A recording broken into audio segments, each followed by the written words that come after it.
نبی کریم صلی اللہ تعالی علیہ وسلم نے ارشاد فرمایا 3 لوگ ہیں جنہیں دیکھ کے رب مسکراتا ہے۔ یا رسول اللہ صلی اللہ علیہ وسلم وہ کون کون سے؟ تو محبوب فرمانے لگے ایک وہ بندہ ساری مخلوق سوئی ہے، آدھی رات ہے، رات کا پچھلا پہر ہے، اس نے اٹھ کے وضو کر لیا، مصلی پہ کھڑا ہو گیا خدا کی یاد میں، فرمایا اسے دیکھ کے رب مسکراتا ہے جو اس کی شان کے لائق ہے۔ مسکراتا ہے اللہ۔ یہ تو سونے کا ٹائم تھا، یہ تو گہری نیند آنے کا وقت تھا، رات کا پچھلا پہر۔ رات پوے تے بے درداں نو نیند پیاری آوے تے درد منداں نو یاد سجن دی ستیاں وی آن جگاوے، اور ساون کی کالی راتوں میں جب بوندا باندی ہوتی ہے، وہ راتوں کو اٹھ اٹھ روتے ہیں جب خلقت ساری سوتی ہے، اللہ مسکراتا ہے۔ اور سننا میرے بھائی، میرے نبی پاک صلی اللہ تعالی علیہ وسلم فرماتے ہیں جب مسلمان نماز کے لیے صفیں بناتے ہیں نا، ترتیب لگ رہی ہوتی ہے، اب اللہ کی بارگاہ میں کھڑے ہوں گے، قیام کریں گے، رکوع کریں گے، سجود کریں گے، فرمایا جب مومن صفیں بناتے ہیں تو رب دیکھ کے مسکراتا ہے، مسکراتا ہے۔ کمال ہو گئے عروج بندگی کا، جب بندے کو دیکھ کے رب مسکرائے، خدا بندے سے خود پوچھے بتا تیری رضا کیا ہے، مسکراتا ہے۔ اور میرے نبی پاک علیہ السلام فرماتے ہیں جب مجاہد جہاد کے لیے صفیں سیدھی کرتے ہیں، آج تو یہ رب کے نام پہ مرنے ہی آ گئے، یہ صفوں میں کھڑے ہوں گے، ترتیب سے لڑیں گے، ترتیب سے گلا کاٹیں گے کافروں کا یا شہادت لیں گے۔ فرمایا جب جہاد کے لوگ صفیں بناتے ہیں تو رب انہیں دیکھ کے مسکراتا ہے۔ کتنے نصیبوں والا وہ بندہ ہے جسے دیکھ کے مسکرا دیا۔ او یار، کبھی تیرا بیٹا تیرے سامنے مسکرائے نا چھوٹا تو تیرا دل باغ باغ ہو جاتا ہے۔ تیری ماں بیمار کسی ایک دن صحیح طرح ہنس پڑے تو طبیعت خوش ہو جاتی۔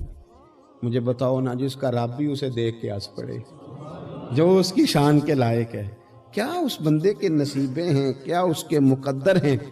آپ اس مقام پر اپنے آپ کو لائیں۔ اب دیکھیں نا، یہ حدیث ہم نے سن لی، اب ہم نے نا اس طرح صفحے نہیں بنانے جس طرح ساری دنیا، اب ذرا صفحے بھی شوق سے بنائیں گے، اب ذرا تھوڑا سا شوق پیدا کریں گے، بھئی یہ تو میں وہ کام کرنے لگا ہوں جسے دیکھ کے رب مسکراتا ہے۔ نبی پاک صلی اللہ علیہ وسلم نے فرمایا جب کوئی بندہ توبہ کرتا ہے نا، ہم توبہ کا رٹا لگاتے ہیں، یا اللہ میری توبہ، یا اللہ۔ اور توبہ کا تو مطلب یہ ہے کہ پچھلے گناہوں سے پکی توبہ، آج کے بعد یہ غلطی نہ کرنے کا پکا وعدہ۔ تو نے ساری شب برات رو کے گزاری ہے، بتا سویرے جھوٹ جوڑنے کا ارادہ ہے تیرا؟ آج کے بعد رشوت تو نہیں نہ لے گا، ملاوٹ تو نہیں نہ کرے گا، یہ توبہ ہے۔ اور اگر سارے کام اسی طرح کرنے تو پھر یہ توبہ کا رٹا ہے، جتنا مرضی لگاؤ۔ حضرت علی بن ربیعہ رضی اللہ تعالیٰ عنہ فرماتے ہیں میں مولا علی کے ساتھ تھا، مقام حرہ کی طرف جا رہے تھے، حضرت علی نے ہاتھ اٹھا کے دعا مانگی ہماری تعلیم کے لیے، ورنہ حضرت علی ہم صحابہ کو محفوظ عن الخطا تو مانتے ہیں نا۔ ہاتھ اٹھا کے کہا اے اللہ ہمارے گناہ بخش دے، تیرے علاوہ کوئی معاف کرنے والا نہیں۔ اور پھر حضرت علی آسمان کی طرف دیکھا اور دیکھ کے نا حضرت علی بن ربیعہ کو تو مسکرائے۔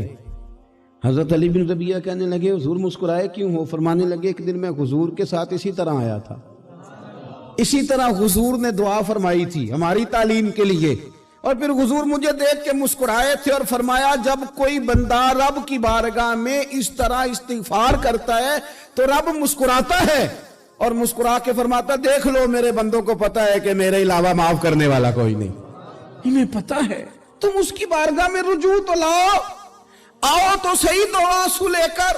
اقبال کہتے ہیں کہ موتی سمجھ کے شان کریمی نے چن لیا، قطرے دو گرے میرے ار کے انفال کے، دو میں نے آنسو بہائے تھے تو اس کے کرم نے تو موتی سمجھ کے چن لیا۔